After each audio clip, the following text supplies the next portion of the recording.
दो यार सन ते दोवां दे आपस च यारी बड़ी सी। एक बेबा गरीब घर दा सी ते एक अमीर घर दा सी।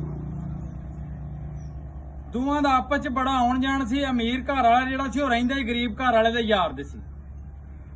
लेकिन ਇਹ ਸੀ ਵੀ गरीब ਜਿਹੜਾ ਸੀ ਉਹਦੀਆਂ ਦੋ ਭੈਣਾਂ ਜਵਾਨ ਸਨ ਤੇ ਭੈਣਾਂ ਸੋਹਣੀਆਂ ਬੜੀਆਂ ਸਨ। ਉਹ ਜਿਹੜਾ ਅਮੀਰ ਘਰ ਦਾ ਸੀ ਉਹਨੇ ਨਜ਼ਰ ਉਹਦੀਆਂ ਦਰਅਸਲ ਭੈਣਾਂ ਤੇ ਰੱਖੀ ਸੀ। ਉਹਦੇ ਨਾਲ ਯਾਰੀ ਨੇ ਸੀ, ਯਾਰੀ ਲਾਣੀ ਚਾਹੁੰਦਾ ਸੀ ਉਹਦੀਆਂ ਭੈਣਾਂ ਨਾਲ।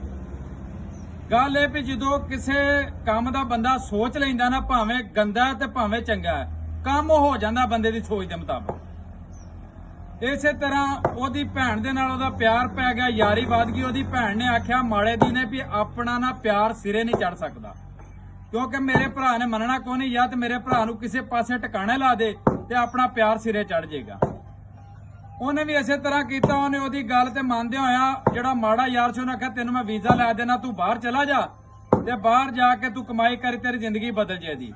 ਪਰ ਉਹ ਮਾੜੇ ਨੇ ਆਖਿਆ ਗੱਲ ਇਹ ਵੀ ਮੈਂ ਨਹੀਂ ਜਾਣਾ ਬਾਹਰ, ਇਸ ਤਰ੍ਹਾਂ ਵੀ ਮੇਰੀਆਂ ਭੈਣਾਂ ਜਵਾਨ ਨੇ, ਮਾਂ ਘਰ ਮੇਰੀ ਬੇਵਾ ਵੇ, ਮੈਂ ਨਹੀਂ ਜਾ ਸਕਦਾ। ਪਰ ਉਹ ਅਮੀਰ ਜਿਹੜਾ ਸੀ ਉਹਨੇ ਮਜਬੂਰ ਕਰਕੇ ਉਹਨੂੰ ਵੀਜ਼ਾ ਲੈ ਕੇ ਬਾਹਰ ਘੱਲ ਦਿੱਤਾ। ਅਜੇ ਗਏ ਨੂੰ ਥੋੜਾ ਚਿਰ ਹੀ ਹੋਇਆ ਸੀ ਤੇ ਪਿੱਛੋਂ ਨੂੰ ਪਤਾ ਲੱਗਾ ਵੀ ਉਹਦੇ ਯਾਰ ਨੇ ਉਹਦੀ ਭੈਣ ਨਸਾ ਲਈ ਹੈ। ਉਹ ਭੈਣ ਨਸਾ ਕੇ ਤੇ ਚਲਾ ਗਿਆ। ਉਹਨੂੰ ਲੋਕਾਂ ਨੇ ਫੋਨ ਕੀਤੇ, ਦੱਸਿਆ। ਉਹਨੇ ਆਪਣੀ ਮਾਂ ਨੂੰ ਆਖਿਆ ਮਾਂ ਮੈਂ ਘਰ ਆਉਣਾ ਵੇ, ਜਿਹੜੀ ਕੋਈ ਥੋੜੀ ਬਹੁਤੀ ਕੋਈ ਜ਼ਮੀਨ ਕੋ ਕਨਾਲਾ ਦੋ ਕਨਾਲਾ ਆਇਆ ਸੀ ਉਹ ਵੇਚ ਕੇ ਪੈਸੇ ਘੱਲ ਮੈਂ ਆਉਣਾ। ਉਹ ਮਾਂ ਨੇ ਵੇਚ ਕੇ ਘੱਲੇ, ਪੁੱਤਰ ਘਰ ਆ ਗਿਆ। ਜਦੋਂ ਪਿੰਡ ਚ ਆਇਆ ਤੇ ਲੋਕ ਉਹਨੂੰ ਮਿਹਣੇ ਮਾਰਨ ਲੱਗ ਪਏ, ਸੁਣਾ ਤੇਰੇ ਯਾਰ ਨੇ ਤੇਰੇ ਨਾਲ ਕੀ ਕੀਤੀ, ਤੇਰੀ ਭੈਣ ਤੇ ਨਜ਼ਰਾਂ ਰੱਖੀਆਂ ਸਨ। ਉਹ ਵਿਚਾਰੇ ਨੇ ਨਮੋਸ਼ੀ ਦੇ ਖਾਦਿਆਂ ਆਪਣਾ ਜਿਹੜਾ ਘਰ ਦਾ ਥਾਂ ਸੀ ਉਹ ਵੇਚ ਕੇ ਤੇ ਉਹ ਪਿੰਡ ਹੀ ਛੱਡਣ ਦਾ ਫੈਸਲਾ ਕਰ ਲਿਆ। ਉਹ ਛੱਡ ਕੇ ਕਿਤੇ ਹੋਰ ਚਲਾ ਗਿਆ। ਲੇਕਿਨ ਗੱਲ ਇਹ ਵੀ ਉੱਥੇ ਵੀ ਅੰਦਰੋਂ ਅੰਦਰੀ ਨਾ ਮਰਦਾ ਹੀ ਰਿਹਾ। ਉਹਨੂੰ ਕੋਈ ਚੀਜ਼ ਚੰਗੀ ਨਾ ਲੱਗੀ। ਉਹਨੂੰ ਬਾਰ-ਬਾਰ ਇਹ ਹੀ ਗੁੱਸਾ ਆਵੇ ਵੀ ਮੈਂ ਆਪਣੇ ਯਾਰ ਤੇ ਇਤਮਾਦ ਕਿਉਂ ਕੀਤਾ ਸੀ।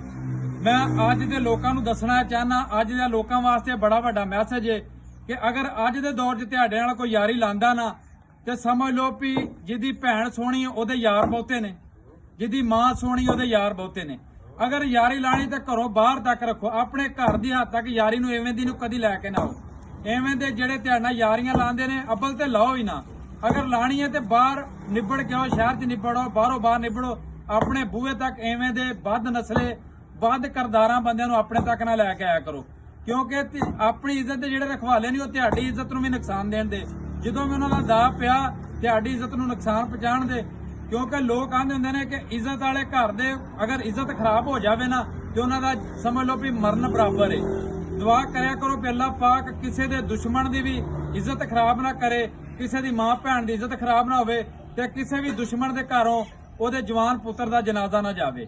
ਬਾਕੀ ਮੇਰੀ ਦੁਆ ਹੈ ਅੱਲਾਹ ਪਾਕ ਸਭ ਨੂੰ ਸਲਾਮਤ ਰੱਖੇ, ਸਭ ਦੀਆਂ ਇੱਜ਼ਤਾਂ ਮਹਿਫੂਜ਼ ਰੱਖੇ। ਹਮੇਸ਼ਾ ਖੁਸ਼ ਰਹੋ, ਹੱਸਦੇ ਰਹੋ ਤੇ ਵਸਦੇ ਰਹੋ।